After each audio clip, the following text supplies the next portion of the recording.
Well, in the aftermath of the American military strikes on Iran, concern is growing over potential retaliation from Iranian sleeper cells here in America. With major cities on high alert, Customs and Border Protection Commissioner Rodney Scott says this: the threat sleeper cells has never been higher here for the United States.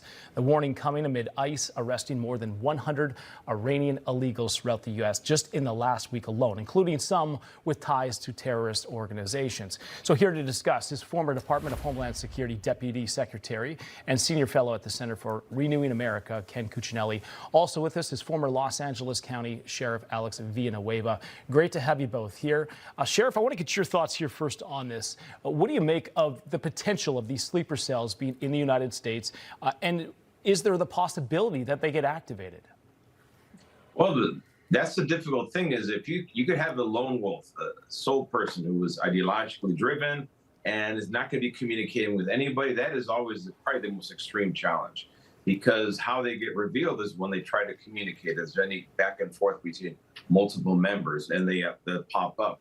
But when they're the one person, that lone wolf, that is the most difficult of all. And then here in LA, we are outside of Iran. I think we have the greatest concentration of Iranian nationals here locally.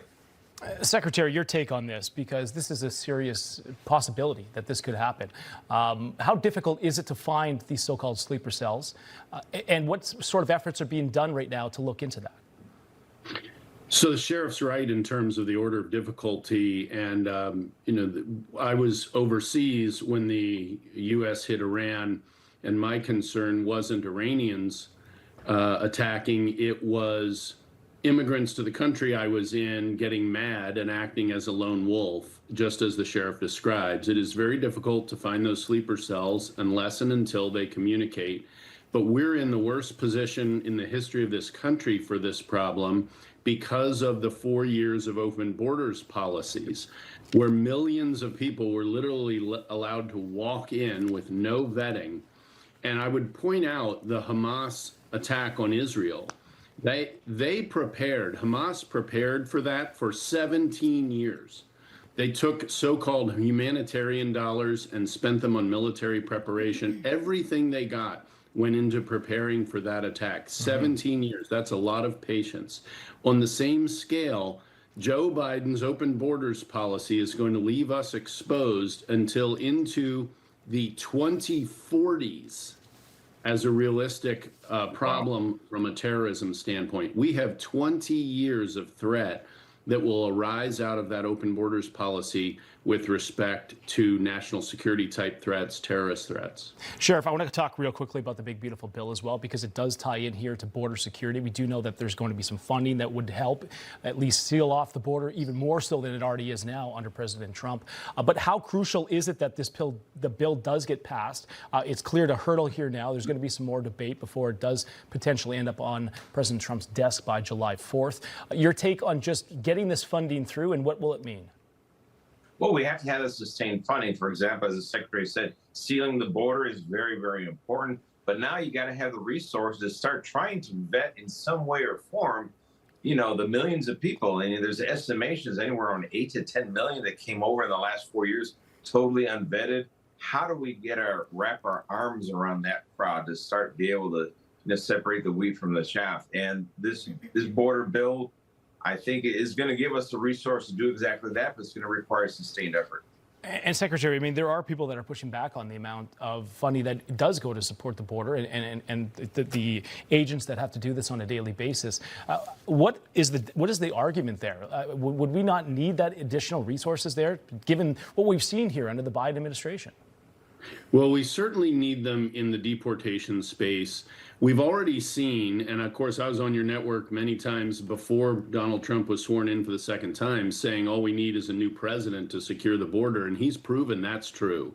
So yes, we can tighten it down farther, and there are actually bipartisan things we can do to secure the border, such as updating the technology at the legal points of entry to keep commerce flowing with better inspections But we need to rebuild many of those crossing points. So that's supported on a bipartisan basis. It's not cheap.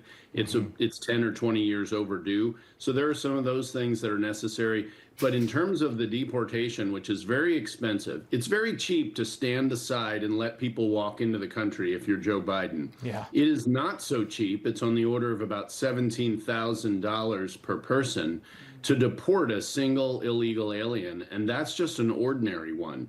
That's not the high threats. That's not with the security concerns where you're trying to zero in on, say, Iranians, like the sheriff mentioned. LA has a high density relative to the rest of the country for that. And Los Angeles isn't cooperating. We certainly benefited when he was actually the sheriff, but LA, as we've seen in the news, is not locally assisting the federal officers in clearing out those communities who are not here legally. Absolutely. And who do pose a threat to the United States in as a whole, not just to Los Angeles. Sheriff, I want to get your take on this because it touches right on the Secretary's point here. This is Cynthia Gonzalez. She's a vice mayor in California, in Los Angeles County. She's under fire here for appearing to call on gangs to organize amid ICE raids in and around LA in a video on social media. She's deleted this, but we have it. Watch. Not for nothing, but I want to know where all the cholos are at in Los Angeles. 18th Street, Florencia. Where's the leadership at? Because you guys are all about territory, and this is 18th Street, and this is Florencia. You guys tag everything up, claiming hood. And now that your hood's being invaded by the biggest gang there is, there ain't a peep out of you. So Gonzalez there, seeming to reference this 18th Street in Florence. These are two infamous street gangs. What do you make of comments like this? These are elected officials that are calling for gang members to get involved in ICE raids? They're deplorable comments. And the sad thing is that other elected officials are now trying to poo-poo her comments. They're trying to rationalize them. But both of those street gangs have been terrorizing her own community and all the adjoining communities for decades now. And they represent a physical threat. They're a threat to the undocumented, to the documented. They tax businesses. They assault street vendors. You know, the poor paletero that gets jacked on a weekly basis, that's the crowd that does that. And she's concerned about them somehow having an influence about federal immigration enforcement. It's disgusting. And sad thing is that where's the lack of condemnation coming from elected leaders throughout the state? Secretary, I'll give you the last word on that if you want to touch on that. Yeah, so in 2020, when I was the deputy secretary, we had cities burning all across the country. And you'll recall, to the sheriff's point, there were numerous elected officials, right up to the Speaker of the House, Nancy Pelosi, who were poo-pooing violence, not just comments like this, but actual violence against federal officials and really all law enforcement. And we saw the defund the police movement. We've seen that come back with Mamdani in New York. And when one side is okay with violence to achieve political ends, we have a name for that. It's called terrorism. Yeah. And the poo-pooing of this attitude on the left by elected officials is an acceptance of terrorism, low-level terrorism, but terrorism nonetheless, so long as it serves their political ends. That should never be acceptable anywhere on the U.S. spectrum for any reason in any direction, and yet it is on the left. Yeah, and clearly somebody mentioned that to her because she deleted the post, wasn't proud of what she put out there. Thank you so much. We have to leave it there. Former Department of Homeland Security Deputy Secretary Ken Cuccinelli and Sheriff Alex Villanueva. Good to be with Thank you you so both. much. Appreciate it. For more on this, we are joined now by a Jewish activist, Lizzie Savetsky. She joins me in studio. Great to have you here. Let's go back to the sleeper cells for a minute, because that's a scary, realistic potential here in the United States, given what we've seen here play out with Iran. What's your take on what we just heard there from people that have worked within the administration, have worked on the front lines here, but they're actively looking for this right now? Well, thank God we have President Trump cracking down on this, because we know that Iran, the Islamic Republic of Iran, is the largest exporter of terrorism in the world. Hamas, Hezbollah, the Houthis, but of course there are threats right here, and it's not theoretical. This is something that's happening immediately, and we need to be on guard. As the gentleman said, you know, there were 17 years that went into planning the October 7th massacre in Israel, and we'd be foolish to think that there aren't the same type of plans happening right here in our country. We have to remember that this is a regime that chants death to Israel, death to America.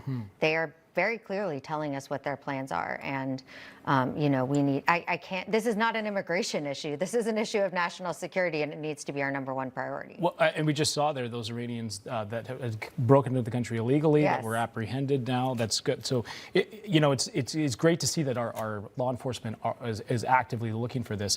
But in New York City, this Yes. could be potentially one of the spots that could get hit by one of these sleeper cells, given the amount of population that lives here. You live in New York City. Someone who's Jewish, is it concerning? Are you taking anything?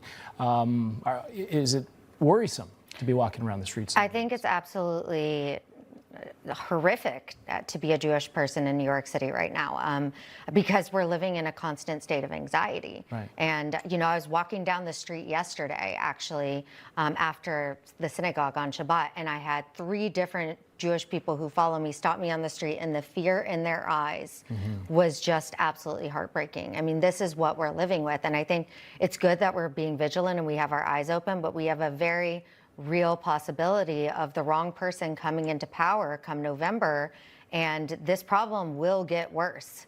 This city could very well turn into a large campus encampment where terror supporters are running rampant, and we know from our experience that they don't just stop with their calls for the destruction of the Jewish people, they act.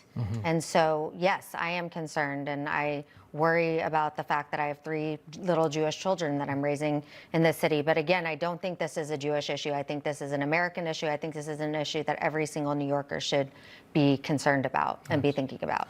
Absolutely. Lizzie's going to stay with us. She's going to join us for some other conversations throughout the show. Thank you so much. Thank you Lizzie. so much for Appreciate having it. me. Still ahead, New Yorkers have picked their new Democrat leader to run New York City. He's anti-police, he's anti-Israel, and he's a self-proclaimed socialist. We're going to talk about the Republican effort to push out Zohran Mamdani ahead of November's election. We're going to get to that on Sunday Report. Don't go away.